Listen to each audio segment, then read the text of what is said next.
సలాతుల్ అల్ఫియా అన్న ఒక నమాజు షబే బరాత్ రోజున 15వ తారీఖు షాబాన్ నెలలో 15వ తారీఖున రాత్రి సలాతుల్ అల్ఫియా అని చెప్పి 1000 రకాతుల నమాజు. ఇది చదివినట్లయితే వారి జీవితంలో ఉన్నటువంటి పాపాలన్నీ క్షమించి వేయబడతాయి అని నమ్మే ముస్లింలు బోల్డంత మంది ఉన్నారు. ఒక కల్పిత హదీసు ముహమ్మద్ సల్లల్లాహు అలైహి వసల్లం గారు అన్నారు, యా అలీ మన్ సల్ల మిఅత రకాతిన్ లైలతిన్ నిస్ఫి మిన్ షాబాన్ యక్రౌ ఫీ కుల్లి రకాతిన్ బిఫాతిహతిల్ కితాబ్ వ ఖుల్ హువల్లాహు అహద్ 10 మర్రాతిన్ ఇల్లా ఖదల్లాహు లహు కుల్ల హాజ. ఎవరైతే షాబాన్ నెల 15వ తారీఖున రాత్రి 1000 రకాతుల నమాజు చదువుతారో ప్రతి రకాతులోను అల్హమ్దులిల్లా సూరా, కుల్ హువల్లాహు అహద్ సూరా 10 సార్లు చదువుతారో వారి కోరికలన్నీ నెరవేరుతాయి అన్నట్టుగా ఒక హదీసు ఇమాం షౌకానీ రహమతుల్లాహి గారు ప్రస్తావించారు. కాకపోతే ఆ హదీస్ ఏంటి? మౌజూ, కల్పిత హదీసులు మా ముస్లింలు తెలియక పాటిస్తున్నారు.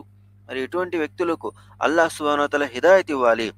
అలాగే అలీ రజియల్లాహు తఆలా గారు చెప్పారు అని ఇంకొక హదీసు కూడా మన కళ్ళ ముందుంది.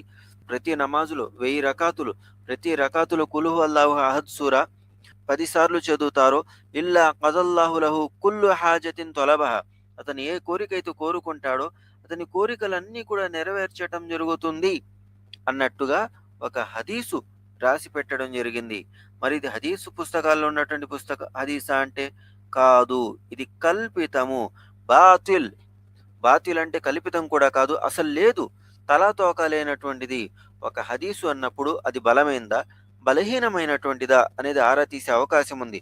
అసలు హదీసే లేదు అంటే అది కల్పితము, మరియు అది ఎవరో ఎక్కడో దూర్చారు, అటువంటి పనులు మనం చేయకూడదు. ముహమ్మద్ సల్లల్లాహు అలైహి వసల్లం గారు రంజాన్ నెల వచ్చినప్పుడు సహవాళ్ళ నుంచి దూరంగా వచ్చేవారు.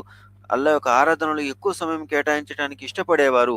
అది చూసినటువంటి సహాబాలు తాము తమ శిష్యులకు ఎప్పుడైనా చదువు చెప్తూ ఉన్నట్లయితే రంజాన్ వచ్చినప్పుడు ఆ చదువు తగ్గించేవాళ్ళు. ప్రవక్త గారిని చూసిన సహాబాలు ప్రవక్త గారు ఎలా ప్రవర్తించారు? రంజాన్ యొక్క చివరి 10 రోజులు వచ్చినప్పుడు ఇంకా అన్నీ మర్చిపోయి తరావీలు, తహజ్జుద్ నమాజ్ కోసము ఏకాంతంలో ఉండటానికి ఎక్కువ ఇష్టపడేవారు. అది చూసిన సహాబాలు కూడా అలాగే చేశారు. అటువంటి సహాబాలు షబే బరాత్ రాంగానే ఒక నమాజు లేదు, ఒక ఆరాధన లేదు, ఒక దుఆ లేదు, ఒక పని లేదు, ఒక పద్ధతి లేదు, ఒక సిద్ధాంతం లేదు. ఎందుకు లేదు అంటే ప్రవక్త గారు బోధించలేదు కాబట్టి లేదు అనేది ముఖ్యంగా మనం గుర్తించాలి.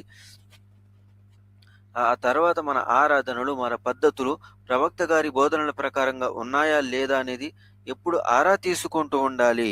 అల్లాహ్ సుబ్హానహు వ తఆలా ఖురాన్ గ్రంథంలో రకరకాలుగా ప్రవక్త గారికి హెచ్చరించాడు. ఓ ప్రవక్త, వారికి తెలియచేయండి. ఫదక్కిర్ ఫఇన్న జిక్రా తన్ఫఉల్ ముమినీన్. ఖురాన్ గ్రంథము మాటి మాటికి వారి ముందు పఠించటం కారణంగా విశ్వాసులకు లాభం కలుగుతుంది.